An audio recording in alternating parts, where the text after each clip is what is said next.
Assalamualaikum. Waalaikumsalam warahmatullahi wabarakatuh. Ustadz, Gimana apa kabar? kabarnya? Bekhair ya? Alhamdulillah bekhair Ustadz. Masya Allah. Ustadz, terima kasih nih Ustadz sudah meluangkan waktunya yang berharga untuk hadir di tengah-tengah kita bersama. Alhamdulillah. Berhati dua, silakan Al Ustadz, silakan. Assalamualaikum warahmatullahi wabarakatuh. Alhamdulillah wassalatu wassalamu ala rasulillah nabiyina Muhammadin wa alihi wa sahbihi wa man walah. Asyhadu an la ilaha illallah wahdahu la syarikalah wa asyhadu anna Muhammadan abdu wa rasuluh wa ba'd. Antum punya hati berapa, Pak? Hati itu sebetulnya di sini apa di sini sih, Pak? Hah? Hati itu di sini apa di sini, Pak ya? Hah? Yang benar gimana tuh? Hati ente di mana? Hah? Kamu hatinya di mana? Di sini apa di sini? Di sini. Tiga dong. Kalau sakit hati, kalau secara organ hati itu di mana? Sini kan? Mana Pak Dokter? Pak Dokter kelihatan kayaknya nih. Kalau organ hati di sini tuh ya. Kalau ini namanya jantung, iya nggak? Tanyain deh dokter. Kalau di sini jantung apa hati? Jantung. Kalau hati yang di mana? Hati di sini, ya kan? Tapi kalau kita ngomong, gue sakit hati mah deh, megangnya di sini ya. Iya. Iya. Memang dalam bahasa Indonesia itu tidak sama dengan bahasa Arab. Hati di sini yang dimaksud adalah jantung. Karena dalam Al-Quran hati itu bahasa Arabnya apa? Qalbu. Qalbu itu di sini ya jantung gitu. Cuman kalau kita ngomong gini ya, gue sakit jantung sama dia. Sakit jantung. Emang jantungan loh. Tentu itu beda. Hati itu tempatnya cinta ya nggak? Hati itu tempatnya takut ya nggak? Hati itu tempatnya berharap ya nggak? Hati itu tempatnya tawakal ya nggak? Ini tempat-tempat hati nih Pak. Iya. Apa yang dimaksud dengan berhati dua? Kalau cintanya ada dua, gue punya istri dua. Asik. Kalau seperti itu sih halal, nggak apa-apa, dihalalin sama Allah. Gue punya pacar dua, nggak boleh, pacaran haram dalam Islam. Gue punya anak dua, jadinya dua-duanya gue cintai, nggak apa-apa, bagus. Tapi yang bahaya itu apa? Gue cinta sama Allah, tapi gue juga cinta sama dia. Benar? Iya, boleh. Tapi cinta kamu gimana sama dia? Ya seperti saya mencintai Allah. Wah, ini bahaya. Kamu sudah berhati dua. Jangan sampai kita mencintai sesuatu seperti mencintai Allah. Jangan sampai kita takut kepada sesuatu seperti kita takut kepada Allah. Jangan sampai kita tawakal kepada selain Allah. Ini namanya apa? Ini namanya syirik. Syirik Pak, pakai bahasa Arab ya, bukan bahasa Sunda ya. Kalau orang Sunda syirik loh, syirik maksudnya iri hati maksudnya. Maka dari itu ya, ini bahaya paling besar. Penyakit yang paling berat, bahkan dosa yang paling besar, kezaliman yang paling zalim, ketika seseorang membagi hatinya menjadi dua antara Allah dengan makhluknya. Yeah. Allah mengatakan dalam surat Al-Baqarah ayat 165. Apa kata Allah? Wa minan nas may yattakhidhu min dunillahi andada yuhibbunahum ka hubbillah. Di antara manusia Ada yang mengambil tandingan-tandingan selain Allah, mereka mencintai tandingan itu seperti mencintai Allah. Lihat, Allah mengatakan bahwa di antara manusia ada yang mengambil tandingan-tandingan selain Allah. Dia mencintai tandingan itu seperti mencintai Allah Subhanahu wa taala. Bahaya. Kalau kita samakan Allah dengan makhluknya dalam cinta, kalau kita samakan Allah dengan makhluknya dan takut, berarti kita sudah mempersekutukan Allah. Seakan-akan kita katakan Allah dan yang ini sebanding. Padahal Allah mengatakan apa? Walam yakul lahu kufuwan ahad. Allah tidak sebanding dengan apapun juga. Tahu nggak? Kesyirikan yang terjadi di muka bumi yang pertama kali itu gara-gara apa? Hah? Kapan terjadinya kesyirikan, Pak? Yang pertama kali di dunia ini. Di zaman siapa? Di zaman Nabi Nuh. Nabi Nuh alaihissalatu wassalam. Dengarkan, ya. Ibnu Abbas menafsirkan sebuah ayat.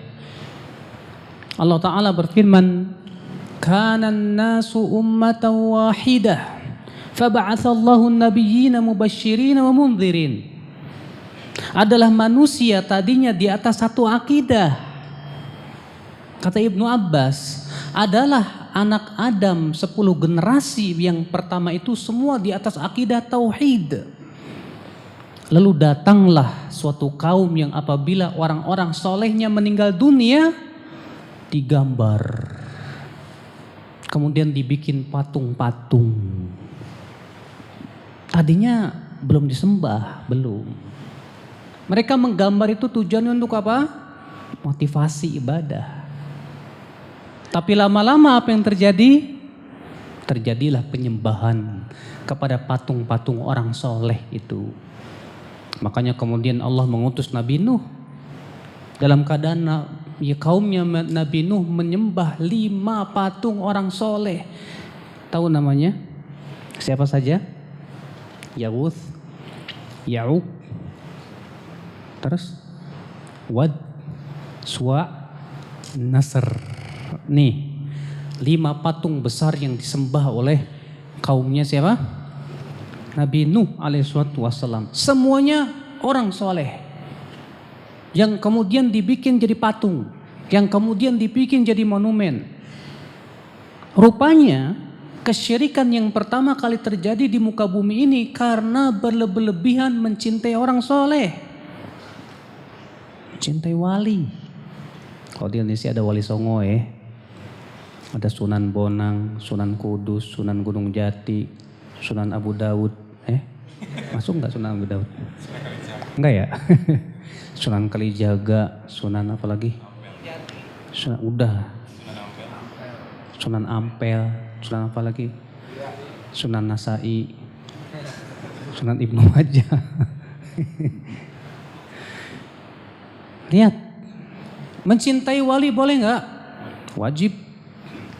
Mencintai orang soleh boleh tidak? Harus. Tapi kalau kita mencintainya berlebihan sampai mengkultuskannya, syirik. Hati-hati Pak. Cinta sama Rasul nggak? Cinta sama Rasul. Bagaimana cinta kamu sama Rasul? Hah? Cinta kamu sama Rasul bagaimana? Hah? Enggak. Yang kita ini mencintai Rasul harus bagaimana gitu, bukan dari sisi mencintai Rasulnya. Kadar cinta kita kepada Rasul harus bagaimana gitu loh. Hah? Enggak tahu. Hah? Cinta Rasul enggak? Melebihi dari diri sendiri. Tok. Masya Allah. Kata Rasulullah SAW, ya Umar pernah berkata kepada Rasulullah, "Ya Rasulullah, la anta ahabbu ilayya min kulli syai'in illa min nafsi."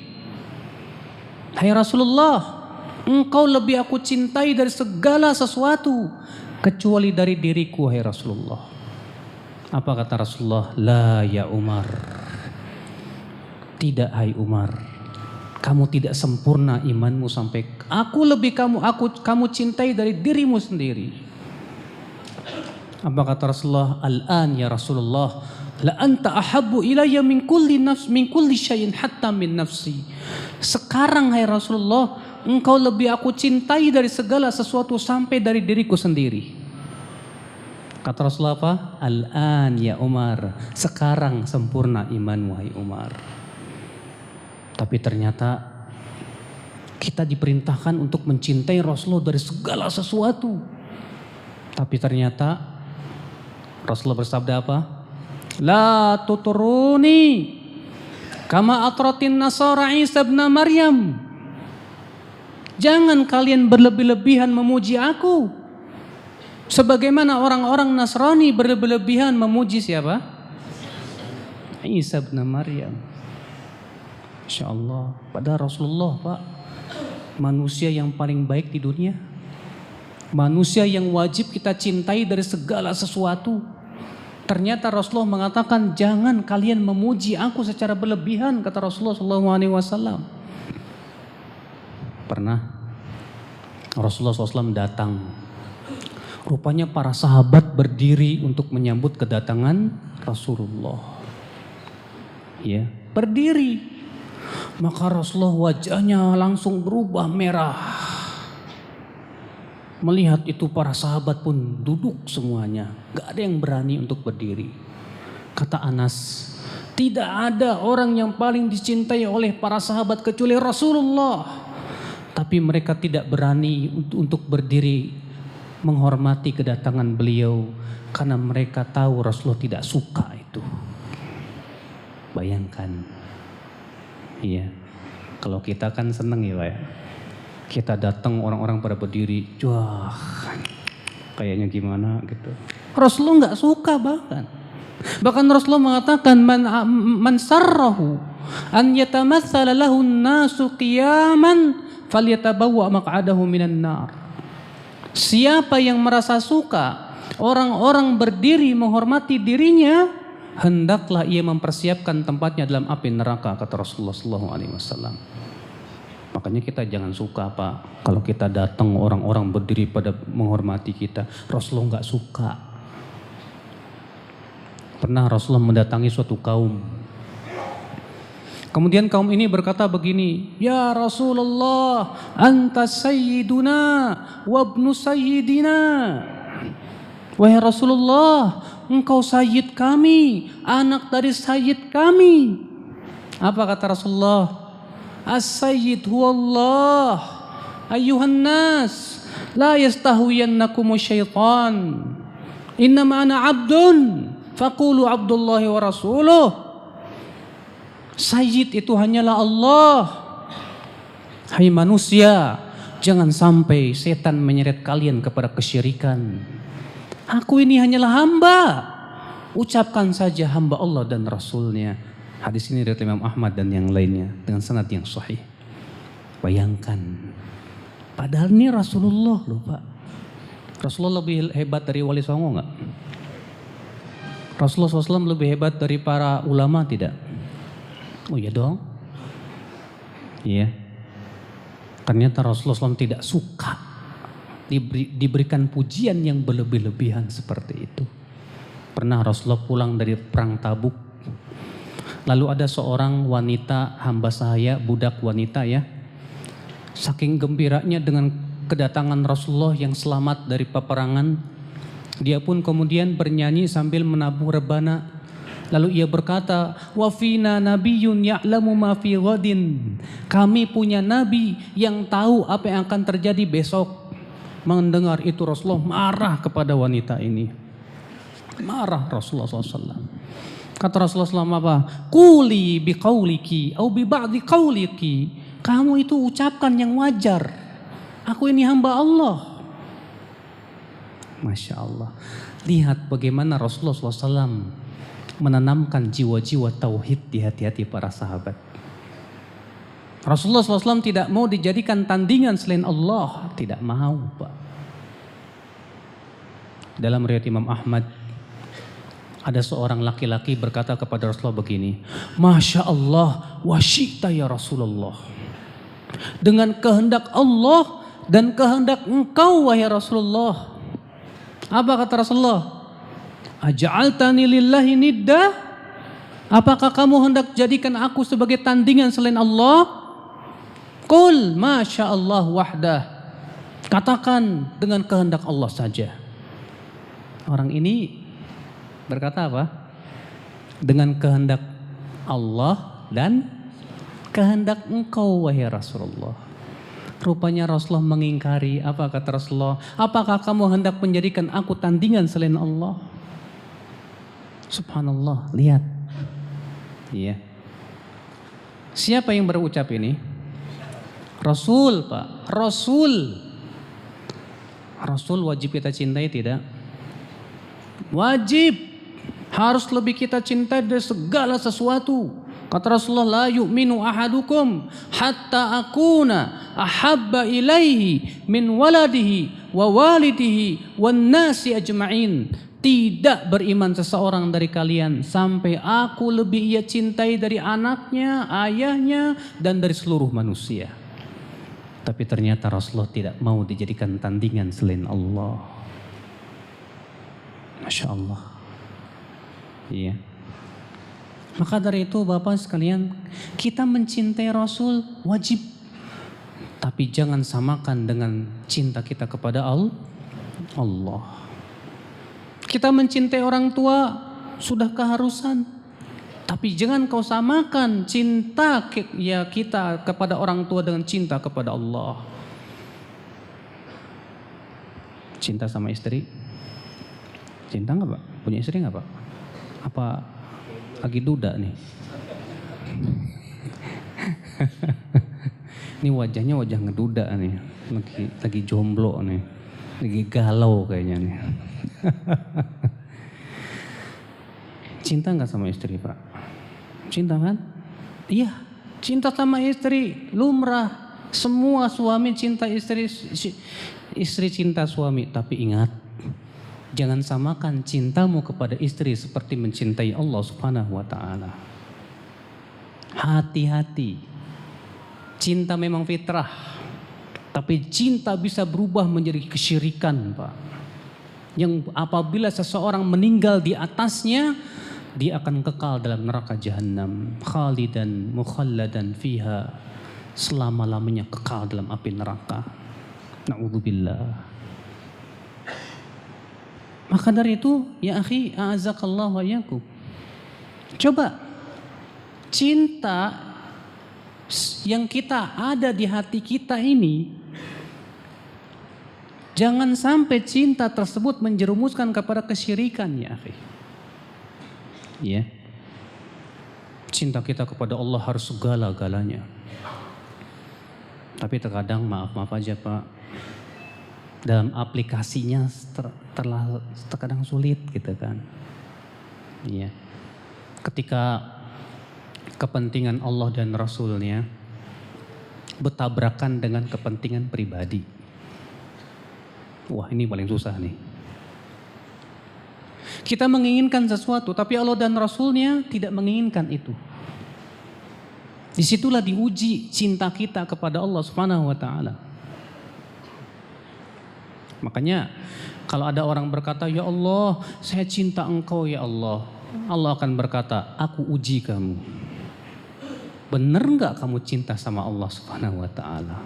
Terkadang diuji dengan kemauan kita. Ternyata keinginan kita yang kita sukai ternyata tidak diridhoi oleh Allah Subhanahu wa Ta'ala. Masya Allah, ikhwata Islam, azakumullah wa iyyakum. Iya, apalagi kalau lagi pacaran tuh yo, bahaya tuh. Yang ya, kamu yang punya pacar, terkadang kalau pacarnya minta apa jadi, bang sini dong bang, lagi sepi nih, ya. Waduh, datang nggak ya? Kata Allah nggak boleh. Tapi kalau nggak datengin nanti dia marah. Nanti dia dicolong orang. Disitulah ujian. Antara cinta Allah atau cinta dia? Ya, sahih. Antara cinta Allah dengan cinta pekerjaan. Antara cinta Allah dengan cinta kedudukan. Antara cinta Allah dengan cinta harta. Ya. Ikhwatul Islam, azakumullah wa iyyakum. Jangan sampai hati Anda mendua antara Allah dengan yang Anda cintai sehingga kita jatuh kepada kesyirikan. Rasa takut. Takut pun demikian, Pak. Kalau takut sama ular, wajar nggak? Kamu takut sama jin nggak? Nggak. Kalau jin datang nggak? Hah? Hebat, mantap. Udah biasa ketemu jin ya? Jinnya ini katanya, ya Allah, ya Robbi. Keterlaluan nih. Ya. Siapa yang pernah ngeliat hantu kuntilanak, genderuwo gitu?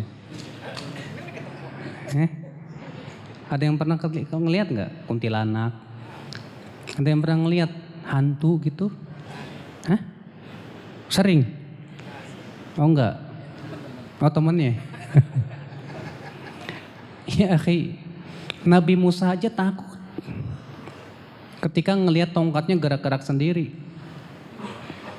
Allah mengatakan kepada Nabi Musa apa? Wa alqi ma fi yaminika ya Musa. Hai Musa, lemparkan tongkatmu yang ada di tangan kamu itu. Fa alqaha fa idza hiya tahtazzu ka'anna jan wala mudbira walam yu'aqib. Maka kemudian Nabi Musa pun melemparkan tongkatnya. Tiba-tiba tongkatnya bergerak-gerak seakan-akan ada jinnya. Maka Nabi Musa lari terbirit-birit. Kalau takut kepada hal seperti ini lumrah kata para ulama. Ini tabiat. Takut kepada singa, tabiat. Takut kepada sesuatu yang menyeramkan, tabiat. Tapi kalau takut itu sudah mempunyai makna, memberikan manfaat dan mudarat, ini syirik, Pak. Ini kita lagi di kuburan wali nih. Hati-hati lo, kualat. Nah, hati-hati. Kata-kata ini syirik. Naam.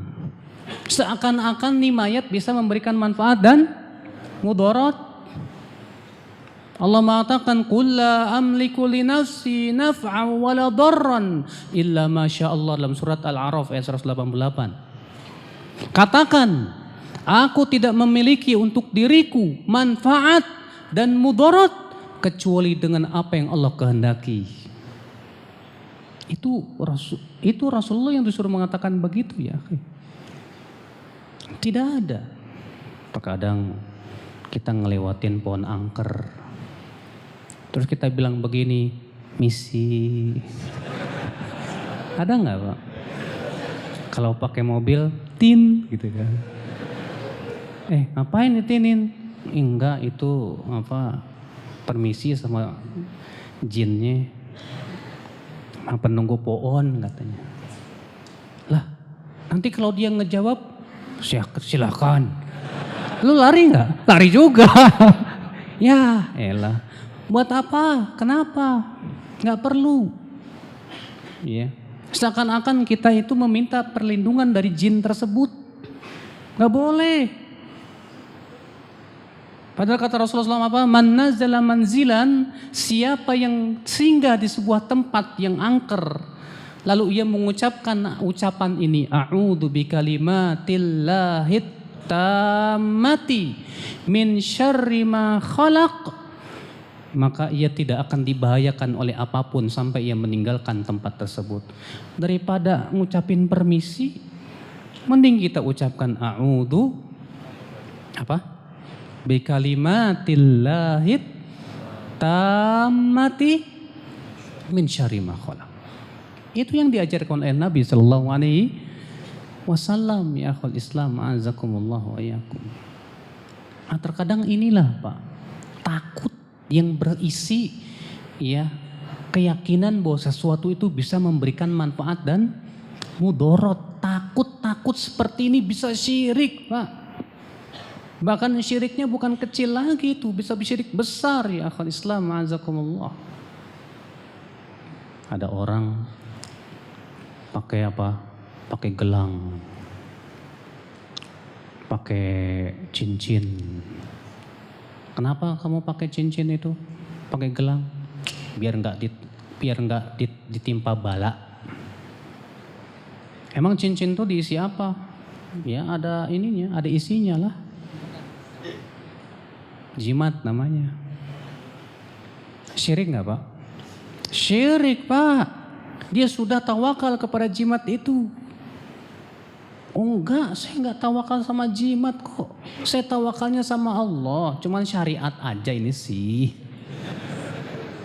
Bener ente enggak tawakal sama jimat itu.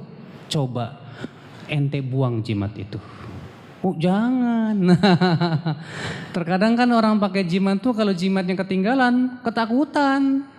Kalau pakai jimat baru pede, petantang petenteng. Itulah tawakal kepada jimat namanya. Ya, ada orang pakai gelang, katanya sih gelang obat tuh, apa sih namanya? Hah? Tahu nggak, pernah nggak yang dulu tuh pernah tuh pakai gelang katanya ada energi positif negatif lah gitu lah. Ya. Akhirnya apa? Sugesti. Jadi kalau pakai gelang tuh kayaknya saya kuat deh Ustaz. Tapi kalau nggak pakai gelang kayaknya nggak kuat lah. Itu kan tawakal namanya kepada gelang. Terkadang kita ini kesyirikan tuh suka diilmiah-ilmiahin Pak. Iya. Oh enggak, ini gelang mengandung energi positif. Dalam tubuh kita mengandung energi negatif. Nanti kalau dipadukan itu insya Allah ya melancarkan peredaran darah. Wih, mentereng banget ya. Ucapannya manis gitu, nggak kelihatan. Kayaknya itu. Padahal gelang itu Pak, tanyain deh ke departemen kesehatan. Itu gelang pas masuk ke Indonesia statusnya apa sih? Hah? Alat kesehatan apa aksesoris? Aksesoris. Bukan alat kesehatan. Tapi itulah karena ada sugesti. Hati-hati, sugesti ini sudah makna tawakal Pak. Sehingga akhirnya ia tawakal kepada selain Allah Rabbul Izzati wal Jalalah. Hati-hati Mas. Ya. Ini bahaya. Syirik. Allah tidak akan pernah mengampuni dosa syirik. Allah berfirman, "Innallaha la yaghfiru an yushraka bih wa yaghfiru ma duna dzalika liman yasha." Sesungguhnya Allah tidak akan pernah mengampuni dosa syirik dan masih mengampuni dosa yang lebih rendah dari kesyirikan. Allah juga berfirman, "Fa innahu man yusyrik billah faqad harramallahu alaihil jannah." Sesungguhnya siapa yang mempersekutukan Allah, Allah haramkan surga atas dia. Tuh, Masya Allah. Hati-hati, jangan kita anggap remeh masalah ini Pak. Ini masalah yang paling berat Pak. Kesyirikan, kezoliman yang paling zolim. Dosa yang paling berat. Penyakit yang paling parah. Itu adalah kesyirikan. Ketika seseorang hatinya mendua, mengagungkan Allah, tapi juga mengagungkan selain Allah. Berharap kepada Allah, tapi juga berharap kepada selain Allah. Bahkan Pak, kita saja kalau sholat niatnya dua. Niat karena Allah dan niat karena ingin dapat pujian manusia. Kira-kira sholatnya terima nggak Pak? Hah? Saya niatnya karena Allah, tapi saya juga mengharapkan pujian manusia. Diterima sholatnya? La. Ada seorang laki-laki datang kepada Rasulullah SAW dan berkata, "Ya Rasulullah, ara'aita rajulan goza yaltamisul ajr wa yaltamisul dzikr malah." Wahai Rasulullah, bagaimana pendapatmu tentang orang yang berperang niatnya dua, ingin dapat pahala dari Allah tapi juga ingin dapat sebutan dari manusia. Apa yang ia dapatkan hai Rasulullah? Apa kata Rasulullah? Laisa lahu syai'. Dia tidak mendapatkan apapun juga. Innallaha la yaqbalu minal amal illa ma kana khalisan liwajhih. Ya, Allah tidak akan menerima suatu amal kecuali yang betul-betul ikhlas karena Allah Subhanahu wa taala. Rupanya kamu sholat hatinya mendua. Ingin dapat ridho Allah, tapi juga ingin dapat apa? Ridho manusia. Hatimu mendua. Allah tidak ridho itu. Rupanya kamu sholat duha, hatimu mendua. Ingin dapat ridho Allah, tapi juga pengen supaya dilancarin rezekinya. Emang gak boleh Ustadz? Gak boleh Pak. Itu namanya mengharapkan kehidupan dunia dari amalan soleh. Emang ada dalilnya? Ada. Buka surat Hud ayat 15-16. Ingat surat Hud ayat berapa Pak? 15-16. Allah mengatakan apa?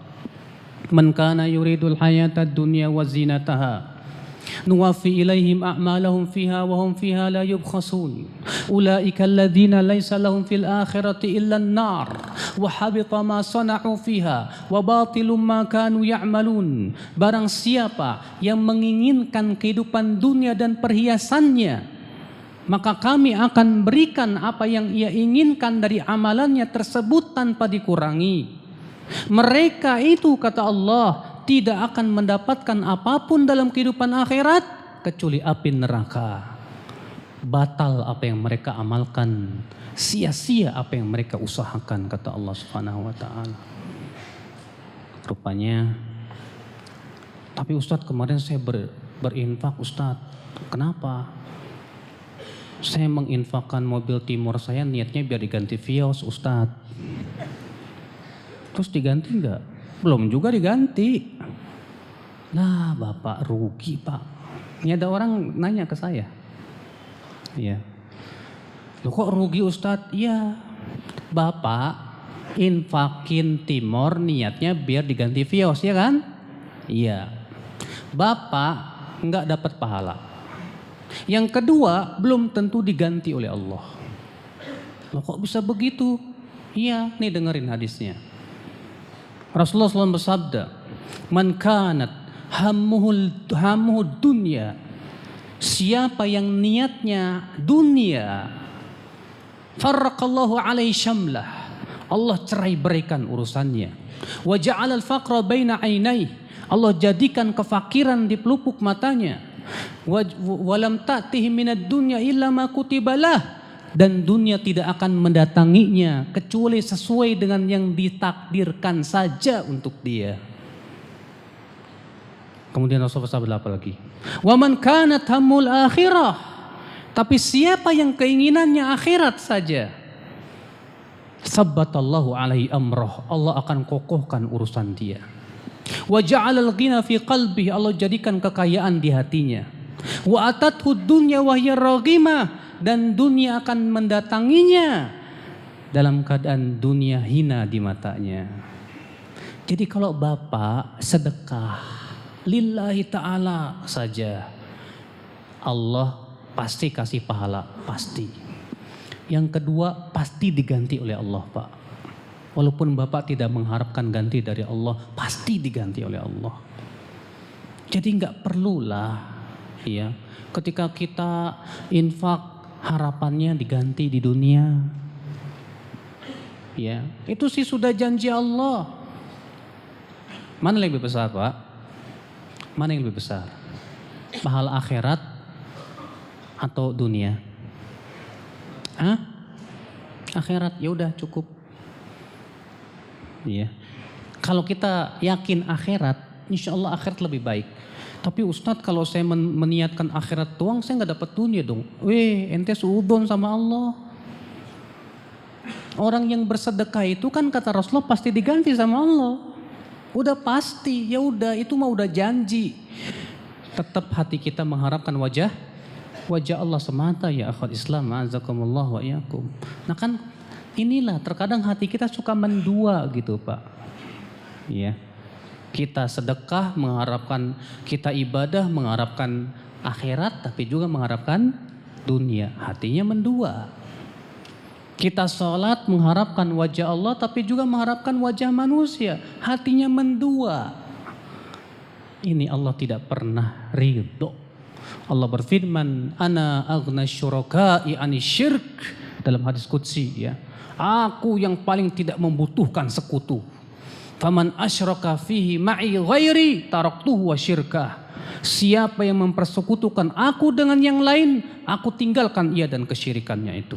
Aku tidak butuh untuk dipersekutukan. Hati-hati. Kalau kita beribadah, jangan sampai hati kita mendua. Jangan sampai cinta kita mendua dibagi sama rata antara Allah dan makhluknya. Jangan sampai takut kita mendua dibagi sama rata antara Allah dan makhluknya. Karena itulah hakikat kesyirikan, Pak. Dan itu yang bisa membatalkan amalan ibadah kita. Ya, ngeri Pak, ngeri Pak. Ngeri kalau kita wafat di atas syirik, wallahi ngeri. Sebab kalau kita mati di atas syirik, surga haram sudah. Haram. Kalau kamu mati dalam keadaan berzina, masih ada kesempatan masuk surga. Kalau memang mati kamu di atas la ilaha illallah, di atas Islam, di atas iman. Kalau kamu mati dalam keadaan kamu makan korupsi, masih ada kesempatan masuk surga. Tapi kalau kamu mati dalam keadaan kamu berbuat syirik, Allah mengatakan apa? Aku haramkan ia dari api neraka. Aku haramkan ia dari surga. Ngeri. Makanya, tapi jangan begini. Oh, yang penting mati tauhid ya Ustadz. Ya udah deh, asik dong. Zina jalan terus, korupsi jalan terus. Kita katakan, loh, emang kamu yakin kalau kamu terus-menerus berbuat maksiat, hatimu tidak akan condong kepada kesyirikan? Yakin itu? Berapa banyak orang yang tadinya menganggap remeh masalah maksiat, lama-lama akhirnya ia jatuh kepada kekufuran, Pak. Iya. Makanya kata para ulama apa? Al-ma'asi dihlizul kufur. Maksiat itu corong kepada kekafiran. Ketika Allah mengatakan az-zaniyatu la yankihuha illa zanin aw musyrik wa hurrima dzalika 'alal mu'minin. Wanita yang suka berzina tidak boleh menikahinya kecuali dua laki-laki. Siapa dia? Lelaki yang suka berzina atau lelaki musyrik. Dan itu diharamkan atas kaum mukminin. Kata Syekhul Islam, kenapa Allah mengatakan wanita yang suka berzina hanya boleh menikahinya lelaki yang suka berzina atau lelaki musyrik?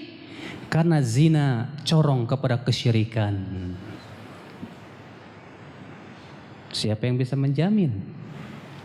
Kalau kita terus-menerus berbuat dosa, kita akan aman dari syirik. Hati-hati, Pak. Kalau kita ingin jauh dari syirik, jauhi maksiat. Kalau kita ingin jauh dari syirik, pelajari hakikat syirik. Supaya kita selamat. Nabi Ibrahim saja berdoa kepada Allah wajnubni wa baniya an na'budal asnam. Ya Allah, jauhkan aku dan anak-anakku untuk menyembah berhala. Nabi Ibrahim aja nggak pede. Kok kita dengan angkuhnya berkata, saya nggak bukan berbuat syirik, Ustaz. Tenang. Wish, nggak boleh begitu, Pak. Nabi Ibrahim aja nggak pede. Nabi Muhammad saja berlindung. Apa Rasulullah berdoa? Allahumma inni a'udzubika min an usyrika bika syai'an a'lamu wa astaghfiruka lima la a'lamu. Ya Allah, aku berlindung untuk mempersekutukan Engkau dalam keadaan aku tahu. Tuh Rasulullah berlindung. Apalagi kita, Pak. Ya, kadang kita mudah jatuh kepada kesyirikan. Maka dari itu inilah maksud daripada berhati dua. Menduakan hati kita ketika kita beribadah. Rupanya ada sesuatu selain Allah yang kita harapkan.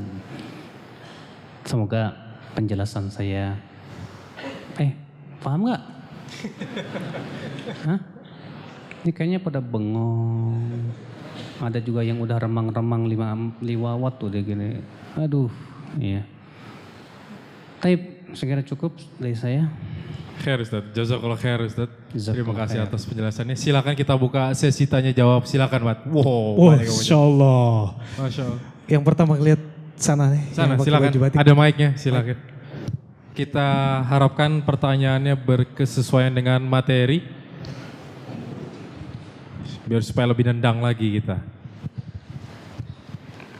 Silakan. Setelah ini Sister Said mungkin ya.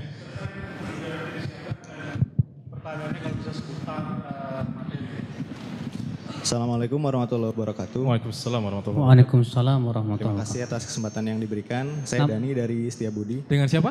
Dani. Mas Dani silakan. Dari Setiabudi. Saya mau bertanya Ustaz, kalau kan di kita nih biasanya dalam menentukan event-event besar, misalkan contoh salah satunya hari pernikahan gitu ya tadi, kan biasanya ada perhitungan hari baik gitu Ustaz, katanya. Nah itu untuk perhitungan hari baik itu seperti apa ya? Karena kalau saya berpikir kan ada hari baik pasti hari yang lainnya dianggap buruk gitu. Kalau buruk itu apa? Itu juga salah satu bentuk Ya. kesyirikan, Tad. Karena kebetulan ini juga terjadi kepada saya gitu ya. Dan kebetulan saya dan ya insya Allah calon saya mau Udah nanti nikah? Masya Allah, mau nikah Ustaz. dalam waktu Mau dekat nikah? gitu Ustaz, insya Allah. Masya Allah.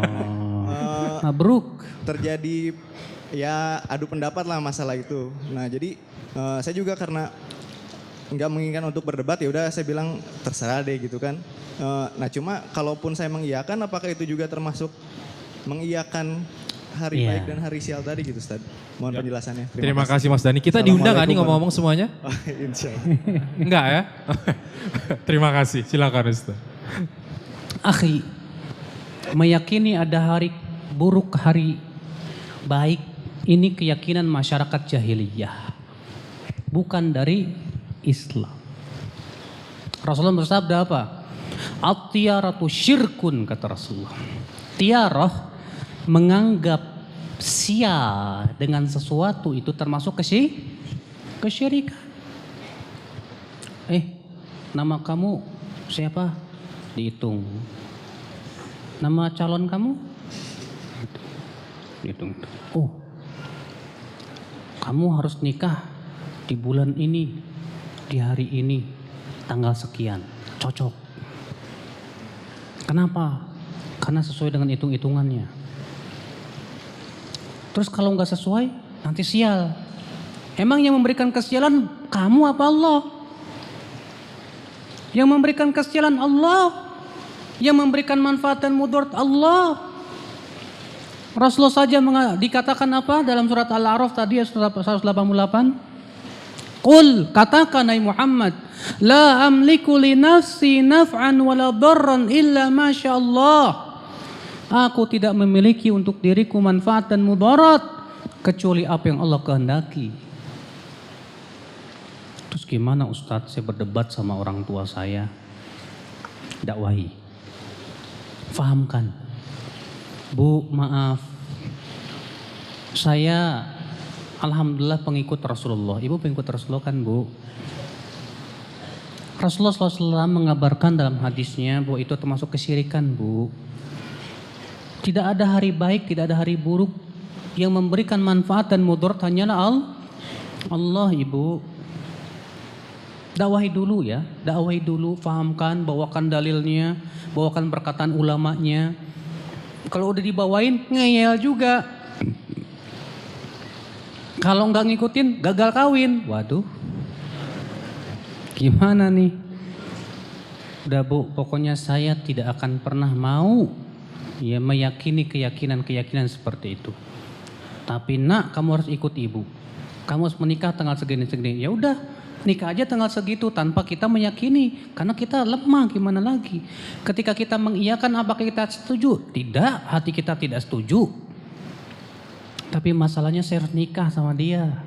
Untuk menjaga hati saya. Untuk menjaga apa? Agama saya. Ya udah, gimana lagi daripada gagal. Gara-gara gitu nggak kawin-kawin jadinya. Ya, ya udah, ikuti aja. Tapi jangan kita mengikuti keyakinan-keyakinan yang seperti itu. Iya. Tapi terus mendakwahkan ibu, orang tua kita dakwahi terus. Iya. Mudah-mudahan dengan kesabaran kita mendakwahi mereka, Allah bukakan apa? Pintu hati mereka. Mereka faham tentang hakikat bahwa itu ternyata termasuk kesyirikan. Iya. Ya, terima kasih Ustadz Barakallahu Fik. Tapi tadi menyambung pertanyaan dari Bro Dani nih, kalau ada musibah Ustadz, ini musibah ya. Kalau tadi kan mau senang-senang, mau pernikahan. Ini ada musibah, musibahnya hari ini sesuai dengan ayat Al-Quran ini, suratnya ini itu ada nggak sih Ustadz dalam Islam? Emang sih, ayat mengatakan bahwa Al-Quran itu menjelaskan segala sesuatu. Allah mengatakan tibyanan likulli syai. Ya. Al-Quran itu menjelaskan segala sesuatu. Tapi kalau misalnya musibah ini dikaitkan dengan ayat tertentu dan kita pastikan bahwa penafsiran ayat itu begini, khawatirnya itu rajman bil ghaib. Ya, mengklaim sesuatu yang ternyata para sahabat, para tabi'in, para ulama besar saja tidak pernah memahami seperti itu. Tanya ke dia, kamu lebih alim mana antara kamu dengan Imam Abu Ja'far At-Tabari yang hafal Al-Quran, hafal ratusan ribu hadis? Lebih alim mana antara kamu dengan Imam Syafi'i? Lebih alim mana kamu dengan Ibnu Katsir? Kenapa para ulama tidak faham? Oh, itu ulama jumud. Kalau saya modern dong. Sombong sekali kau. Seakan kamu otaknya lebih hebat dari para ulama. Kamu sudah berapa ayat yang kamu sudah hafal? Hafal Quran? Enggak. Juz amma hafal enggak? Enggak juga. Lah. Imam Ibnu Katsir hafal Al-Quran, hafal hadis ratusan ribu dengan sanadnya. Kecerdasan, kefakihan beliau diakui oleh ulama seluruh dunia. Kenapa beliau tidak pernah menafsirkan seperti itu? Ya akhi, janganlah kita suka sok tahu terhadap para ulama. Kadang kita kan kerjanya mencocok-cocokkan Pak. Cok kali cok, cocok. Kebetulan cocok gitu loh. Hati-hati Pak. Menafsirkan dengan gaya seperti ini. Khawatirnya kemudian kita mengaku-ngaku tahu yang gaib. Hanya Allah yang maha tahu. Allahu a'lam. Ya, syukran Ustaz, jazakallahu khair. Silahkan yang dari Sister Said langsung saja. Pertanyaan masih seputar silakan. Assalamualaikum warahmatullahi wabarakatuh. Waalaikumsalam. Assalamualaikum warahmatullahi wabarakatuh. Pak Ustadz, tadi kan Pak Ustadz. Namanya siapa? Maaf. Oh ya, mohon Sister. maaf. Namanya Nurlia. Oke, silakan. Ya Pak Ustadz, tadi kan Pak Ustadz bilang apabila kita mencintai seseorang melebihi cinta kepada Allah, dan kayaknya udah cintanya tuh kayak udah masuk sampai mendarah daging. Dan Pak Ustadz bilang Allah mungkin sedang menguji kecintaan kita kepada Allah dan Rasul, sehingga Allah dan Rasul tidak meridhoi apa yang kita suka. Pertanyaannya, bagaimanakah cara membersihkan hati yang telah menduakan Allah, dan mohon nasihatnya Pak Ustadz agar bisa melewati ujian ini. Tampaknya akhwat ini sedang jatuh cinta. Masya Allah. Terima kasih pertanyaannya. Sulit rasanya Ustadz melupakan dia Ustadz. Selalu teringat senyumnya.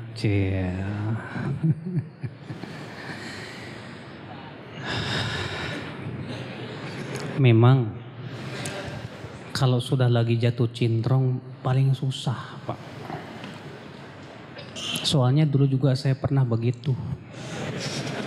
Dulu waktu SMA. Kalau udah jatuh cinta, mau makan inget dia. Mau minum inget dia. Sampai-sampai pun inget dia. Ini kan bahaya gitu loh. Kalau sudah seperti itu buta. Semua nasihat dibuta. Itulah disebut dengan cinta buta. Kata para ulama, cinta itu membuat mata buta. Seakan-akan dia terbaik di dunia. Seakan-akan dia yang paling baik buat saya. Padahal belum tentu, hanya Allah yang tahu. Iya. Jadi gimana dong Ustadz, ujian ini? Betul, ujian. Kamu sudah mengenal itu ujian. Kalau kamu sudah mengenal itu ujian, alhamdulillah. Ini sudah punya modal kamu. Kalau kamu sudah sadar itu ujian, berarti kamu sudah mulai sadar bahwa itu adalah perkara yang harus saya lawan. Bagaimana cara melawannya? Berusahalah mencintai Allah. Kenali Allah. Sibukkan pikiran kita untuk mengkaji firman-firman Allah. Sibukkan hati kita untuk berzikir terus kepada Allah dan terus minta kepada Allah kekuatan. Ya Allah, ya Allah, kalau memang dia baik untukku, ya Allah, permudah aku untuk segera menikah dengan dia. Tapi kalau dia buruk untukku, ya Allah, jauhkan dia dariku dan jauhkan aku darinya, ya Allah. Palingkan hatiku dari dia, ya Allah. Sambil terus kita, ya, jangan sampai setiap kita kali ingat sama dia segera kita hapus. Segera kita baca Quran, karena Al-Quran itu sebagai syifa'ul lima fis sudur, kata Allah, penyembuh apa yang ada di dalam hati. Mungkin ketika kamu sudah berusaha sabar, ternyata Allah gantikan dengan yang lebih baik dari dia, yang lebih soleh, lebih ganteng, lebih kaya. Satu paket. Bisa jadi, ya enggak? Karena Allah tahu kesungguhan kamu. Kau sudah berusaha karena kamu ingin mendapatkan cinta Allah. Kamu takut dari adab Allah. Kamu mengharapkan apa yang ada di sisi Allah. Allah pun tahu kejujuran hatimu. Maka Allah pun ingin memberikan kepada kamu hadiah yang terbaik buat kamu. Mau? Masya Allah. Makanya kata Rasulullah apa? Man taraka syai'an lillah awwadahu Allah khairan min. Siapa yang meninggalkan sesuatu karena Allah, Allah gantikan dengan yang lebih baik darinya. Kalau memang ternyata dia baik buat kita, Allah pasti pertemukan. Yang namanya jodoh gak bakal kemana-mana, Pak. Gak bakal kemana-mana. Kalau memang sudah Allah takdirkan dia jodoh kita, kemanapun dia pergi pasti ketemu juga. Betul. Kalau dia memang bukan jodoh kita, bapak pacaran 10 tahun juga gak bakal ketemu. Udah pacaran dosa, gak jodoh. Lah, rugi 2 kali lipat tuh. Betul. Menaati Allah lebih baik. Insya Allah dengan menaati Allah, Allah berikan yang terbaik buat kita, insya Allah. Allah berfirman, wa may yattaqillaha yaj'al lahu makhraja. Siapa yang bertakwa kepada Allah, Allah berikan jalan keluar kepada dia. Allah berfirman, wa may yattaqillaha yaj'al lahu min amri yusra. Siapa yang bertakwa kepada Allah, Allah jadikan urusannya mudah, insya Allah. Asal kita mau bertakwa kepada Allah, takut kepada Allah, mengharapkan apa yang ada di sisi Allah. Ya.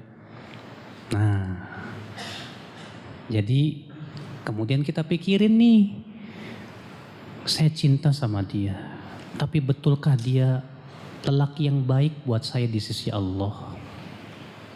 Saya tidak tahu yang gaib. Mungkin saya cinta sama dia, tapi Allah tahu dia tidak baik buat saya. Ya Allah, aku serahkan saja kepada Engkau, ya Allah. Engkau yang lebih tahu tentang hati manusia. Terkadang ada laki-laki di hadapan mbak kelihatan baik, padahal mamusang berburu domba. Serahkan semuanya kepada Allah yang mengetahui hati manusia. Ya, insya Allah mbak. Kalau mbak yakin kepada Allah, dengan keyakinan yang betul-betul yakin, Allah pun akan mengikuti apa yang mbak inginkan. Kata Rasulullah apa? Allah Ta'ala berfirman, Ana inda dhanni abdi bi, kata Allah. Aku mengikuti persangkaan hambaku kepadaku. Iya. Nah, itu jawabannya. Iya, syukron Ustaz. Barakallahu fiik. Silakan yang mau bertanya kembali untuk Brother Said. Brother Said. Masya Allah. Banyak banget tuh mau tanya. Assalamualaikum warahmatullahi wabarakatuh. Waalaikumsalam warahmatullahi wabarakatuh. Ini wajah jomblo nih. Dengan siapa? Dengan Hukman dari Jakarta Utara. Lukman. Iya, Oke, silakan. mau bertanyakan perihal takut. Sebagai mahasiswa kan pastinya ada perasaan takut kepada dosen, misalkan kayak kita meyakini kalau misalkan kita nurut kayak kita nurut sama dosen akan ngasih manfaat, nilainya bagus. Kalau misalkan kita ngeyel sama dosen, kita takut mudorotnya ntar nilainya kurang apa gimana. Ya. Kalau gitu gimana Ustadz? Syukran. Kalau itu tidak bertentangan dengan perintah Allah dan Rasulnya nggak masalah.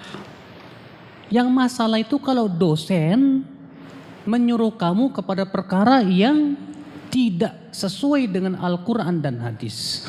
Lalu kamu takut sama dosen itu dan kamu tahu bahwa ini tidak sesuai dengan Al-Quran dan hadis, bahkan itu menyimpang, bahkan menyelisih perintah Allah. Kemudian kita takut, inilah yang disebut dengan taukut syirik kata para ulama. Seakan-akan ya hukuman dosen itu lebih berat daripada hukum Allah Subhanahu wa taala. Hati-hati. Tapi kalau hanya sebatas itu sesuatu yang tidak berseberangan dengan Al-Quran dan hadis, apa yang disampaikan oleh dosen pun tidak bertabrakan dengan Al-Quran dan hadis, kita berusaha berbuat baik sama dosen, kita berusaha untuk menuruti apa kata dosen, dan itu pun juga tidak berseberangan dengan Al-Quran dan hadis, silahkan, gak apa-apa. Itu termasuk berbuat baik kepada guru kita. Berbuat baik kepada guru disyariatkan tidak? Oh iya, disyariatkan. Itu namanya berterima kasih kepada guru.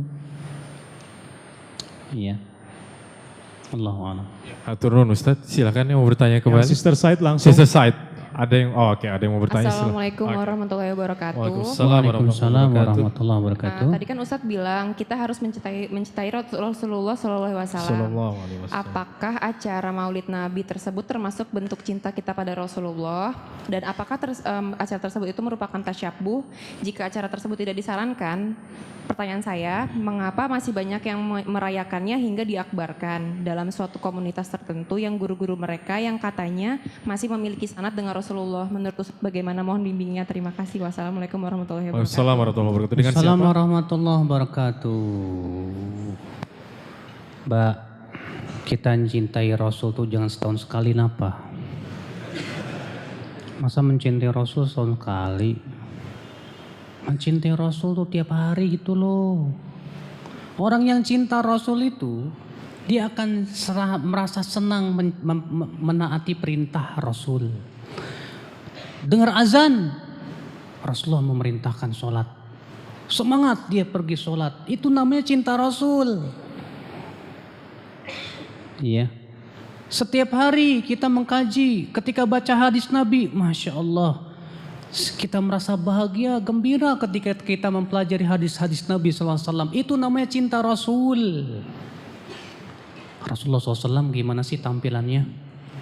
Berjenggot, saya mana pakai jenggot seperti Rasulullah SAW. Itu cinta Rasul. Gimana sih Rasulullah makannya? Oh ternyata Rasulullah makannya Masya Allah dengan jari-jari. Ya. Rasulullah lebih suka duduk di bawah tanah daripada di meja makan. Saya ngikutin Rasul, makannya Rasul. Itu cinta namanya. Ini ada orang ngaku-ngaku saya cinta Rasul. Udah gitu setahun sekali. Udah gitu sholat tetap aja gak sholat. Rajin banget yang ngikutin perayaan Maulid Nabi. Tapi kok sholatnya tetap aja gak sholat. Lalu dia mengatakan, saya sudah cinta Rasul. Seperti itu cinta Rasul? Bukan. Yang hakikatnya adalah mencintai Rasul itu pertama, orangnya selalu ingat Rasul dengan banyak bersalawat. Yang kedua, dia berusaha meniru dan menjadikan Rasul sebagai idola dalam hidupnya. Kalau ada pemuda mencintai bintang film, dia akan jadikan bintang film itu sebagai idola dia. Bahkan gaya rambut pun, gaya pakaian pun, gaya jalan pun dia ikuti. Karena saking idolanya tuh sama pemain bola. Itu namanya cinta kan? Kalau kita cinta Rasul, kita lihat dong bagaimana gaya Rasulullah SAW, bagaimana pakaian Rasulullah, bagaimana rambut Rasulullah, bagaimana makan Rasulullah, bagaimana tidur Rasulullah. Saya ingin tahu. Itu cinta Rasul. Itu cinta Rasul. Makanya Allah mengatakan dalam surat Ali Imran ayat 31 apa? Qul in kuntum tuhibbunallah fattabi'uni yuhibbukumullah wa yaghfir lakum dzunubakum. Katakan, jika kalian memang mencintai Allah, ikuti aku, yaitu Rasulullah SAW. Niscaya Allah akan cintai kamu dan Allah akan ampuni dosa-dosa kamu. Lihat. Jadi cinta itu bukan hanya sebatas diucapkan. Cinta itu hakikatnya apa, Pak? Hah? Ikuti jejak kaki Rasul SAW. Rasulullah melakukan, lakukan. Rasulullah tidak melakukan, jangan lakukan. Saya kasih PR Mbak tadi dan semua yang ada di sini. Insya Allah kalau kita bertemu lagi, tolong sebutkan. Tolong cari di kitab apapun bahwa Rasulullah pernah merayakan kelahirannya. Itu PR buat kalian. Ada hadiahnya nggak Ustaz? Ini cuma PR. Hadiahnya insya Allah saya sediakan. Oh, insya Allah, insya Allah. Paling rendah ucapan terima kasih. Oke, ada PR berarti. Insya Allah kalau ketemu lagi berarti minggu depan Ustaz. Insya Allah. Silakan kita sambung lagi yang mau bertanya. Silakan. Ini ya. Dari Brothers. Itu dia. Silakan Mas.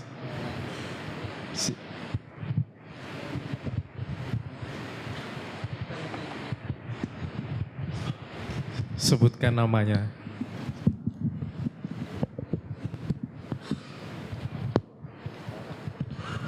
Assalamualaikum warahmatullahi wabarakatuh. Waalaikumsalam. Jazakallah. Ustaz. Umur berapa Pak? 43. Masya Allah, barakallah. 43. Istri berapa? 3. Baru. Saya CP Ustadz. Oke Mas Cepi, silakan. Tadi ngikutin ceramahnya Ustadz sangat menarik Ustadz karena saya juga pernah nonton acaranya YouTube di mana ada seorang Ustadz dia convert jadi pendeta malah. Yang saya pengen tanyakan Ustadz, sebagai orang awam yang kurang mengerti Al-Quran secara mendalam Ustadz, karena saya memang masih terus belajar mengenai Al-Quran. Apakah bisa dikatakan syirik apabila kita mentafsirkan Al-Quran secara salah Ustadz? Artinya gini Ustadz, jadi ini mengatakan salah satunya Ustadz yang ayat dibolak-balik sehingga orang awam misalkan ya di pedesaan atau petani bisa mentafsirkan itu sebagai wah kok Islam begini gitu. Salah satunya di ayat 23 Al-Mu'minun ayat 5 dan 6 Ustadz. Saya bacakan itunya aja artinya. Dan orang-orang yang menjaga kemaluannya kecuali terhadap istri-istri mereka atau budak mereka yang mereka miliki, maka sesungguhnya mereka dalam hal ini tiada tercela. Jadi Pak Udin ini mengatakan Islam membolehkan umatnya, Allah membolehkan umatnya untuk maaf Ustaz ya, saya pakai kata agak melakukan hubungan istri tanpa melalui perkawinan.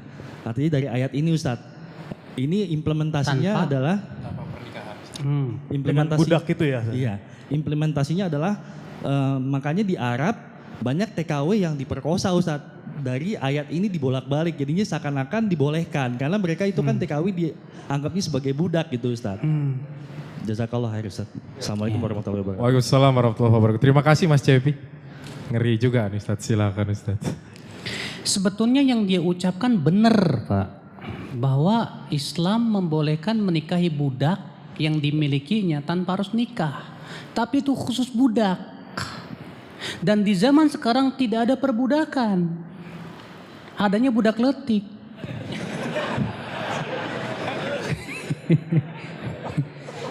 Ya. Sekarang nggak ada perbudakan. Kapan disebut budak Pak? Disebut budak apabila terjadi perang antara Islam dengan kafir. Seperti di zaman Abu Bakar, Umar. Kemudian para tawanan-tawanan perang ketika orang kafir kalah, ada tawanan-tawanan perang. Tawanan perang ini jadi ghanimah. Kemudian dibagi-bagikan kepada kaum muslimin jadi budak. Kalau budak itu perempuan, majikannya laki-laki, maka si laki-laki boleh menyetubui budaknya setelah bersih satu kali haid.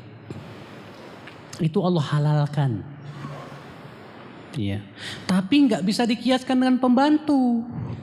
Karena pembantu bukan budak, dia pekerja. Maka yang dilakukan oleh sebagian orang Arab itu jangan dijadikan alasan. Karena mereka telah menyelisihi fatwa para ulama. Ya. Ini pun juga kesalahan TKW kenapa pergi tanpa mahram. Ya, udah begitu banyak TKW maaf aja Pak. Di sono malah ngegodain majikannya Pak. Bener, saya soalnya hidup di sana 5 tahun. Terkadang tidak melulu disalahkan orang Arabnya, TKW-nya juga gimana.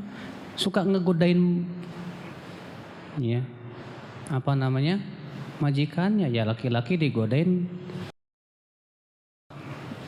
ya. Ya. Maka dari itu perbuatan orang Arab bukan dalil. Saya khawatir ini orang ada misi ingin menjelek-jelekan Arab Saudi sebetulnya. Yang kedua, dia ingin memasukkan pemikiran yang lainnya. Ya, hati-hati ini. Terkadang mereka lembut begitu caranya kepada orang awam. Memang ini sangat berbahaya, Pak. Ya, sangat berbahaya. Allahu a'lam. Syukran Ustaz, barakallahu fiik, jazakallahu khair. Silakan mungkin dari sister side. Sister side ini mungkin pertanyaan terakhir ya untuk sister side. Insya Allah. Nanti setelah itu kita tutup dengan Brother side ya? Iya. Oke. No, udah langsung dari Ustadz mungkin nanti. Oke, ayo. Oke, Silakan. sister side langsung. Ada yang mau bertanya? Assalamualaikum warahmatullahi wabarakatuh. Assalamualaikum warahmatullahi wabarakatuh. Saya Uci. Saya mau menanyakan ini termasuk bertawakal kepada selain Allah atau bukan gitu. Misalnya seseorang yang selalu membawa kemana-mana obat atau misalnya ketika ketinggalan obatnya dia galau terus panik.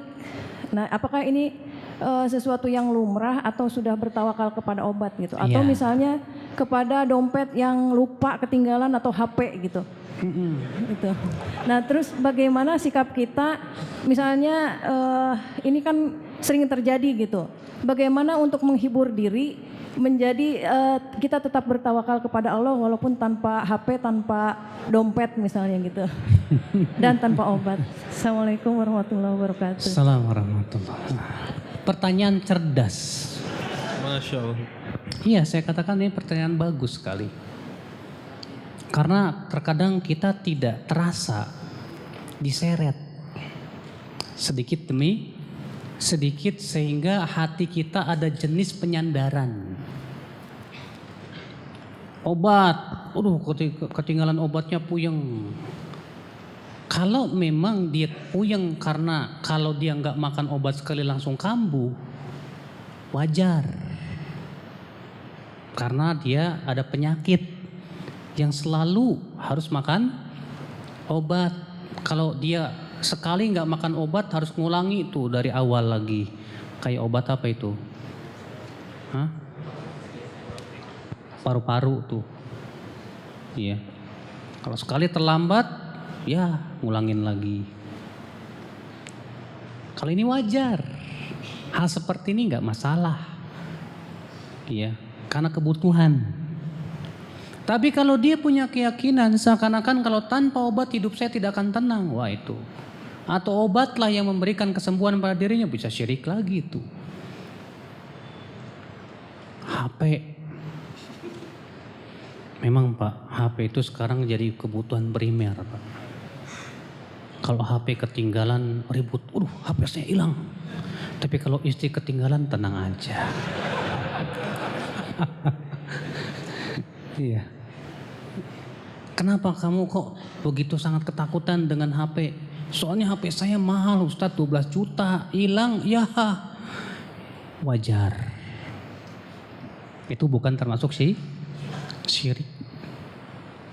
Karena di HP saya banyak dokumen penting Ustadz.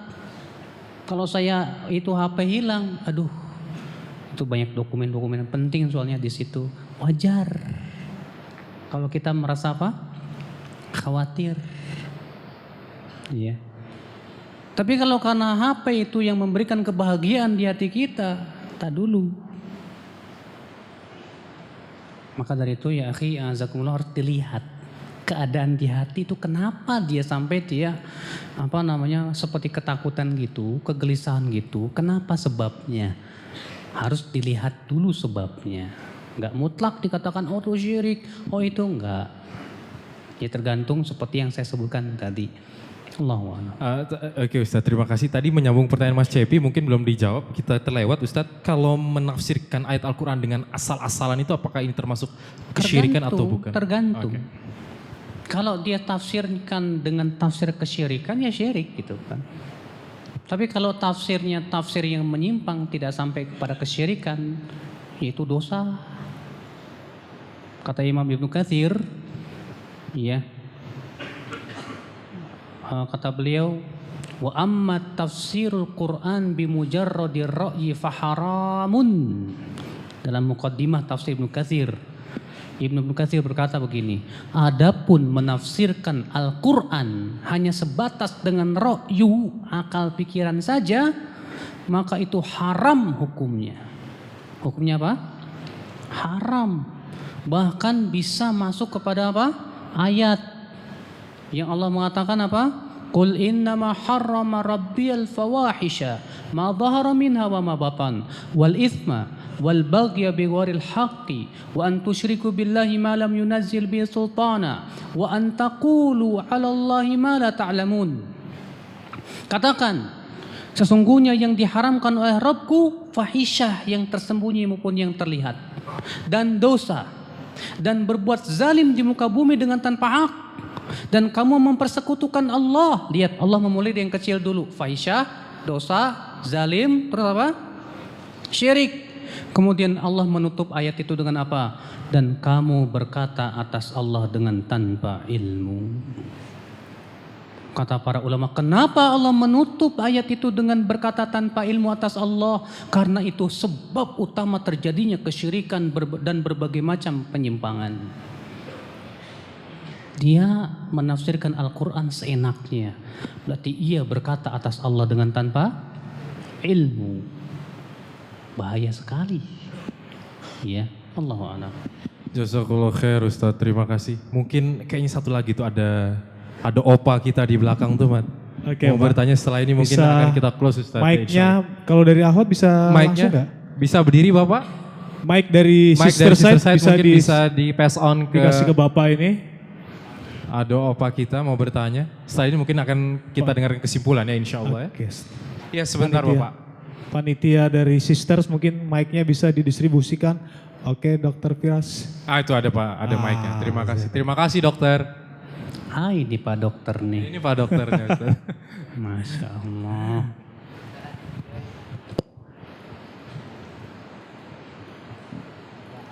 Assalamualaikum warahmatullahi wabarakatuh. Waalaikumsalam warahmatullahi wabarakatuh. Silakan Bapak.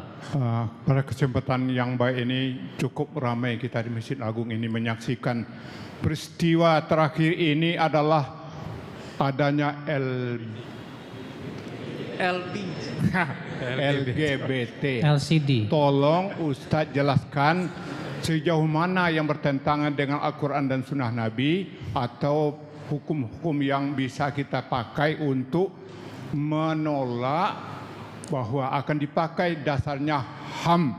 Terima kasih pendapat Ustadz akan kami dengar.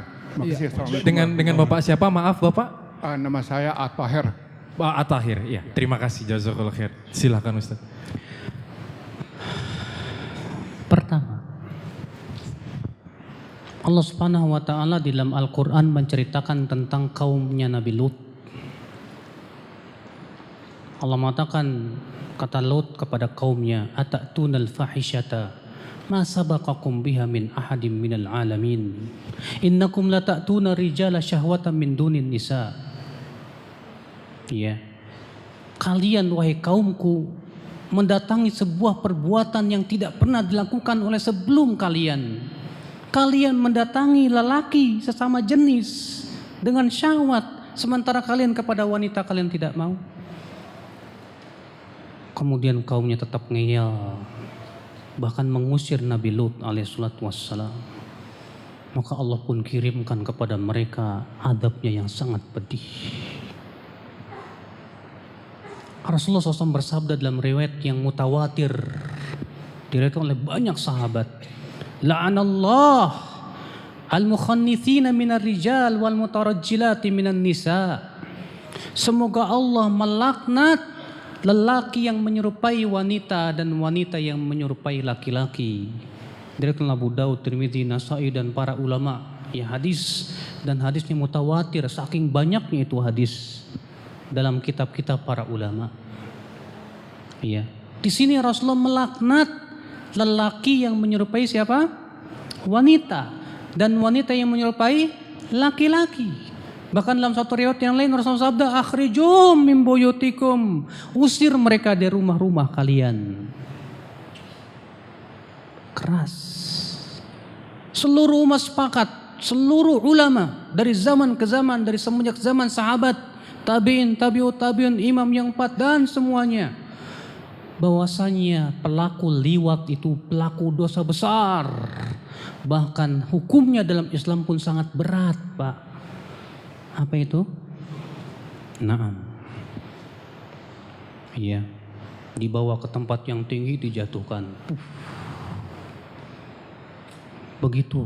Islam sangat memerangi yang disebut dengan LGBT.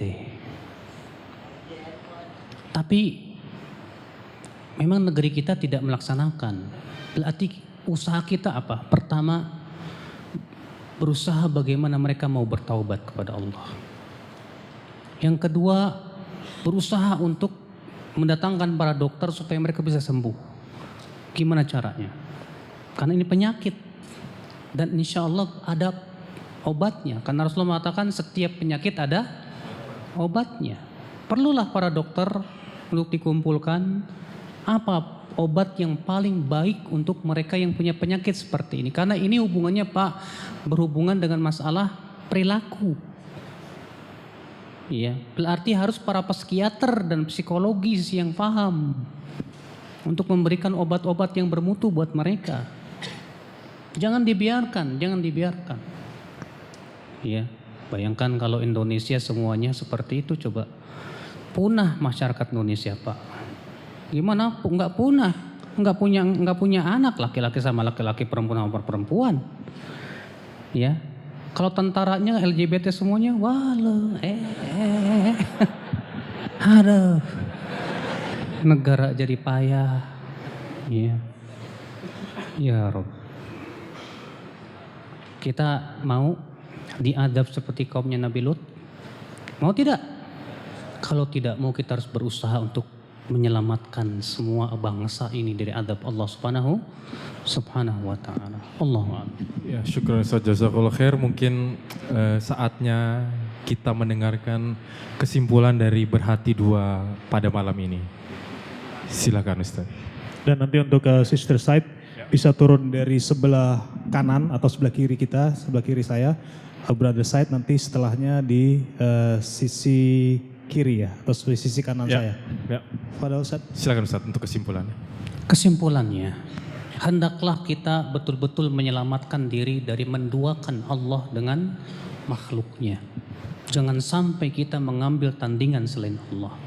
Karena kezaliman yang zalim, paling zalim di dunia ini syirik. Dosa yang paling besar di dunia ini syirik. Maksiat yang paling besar yang Allah dimaksiati dengannya adalah syirik.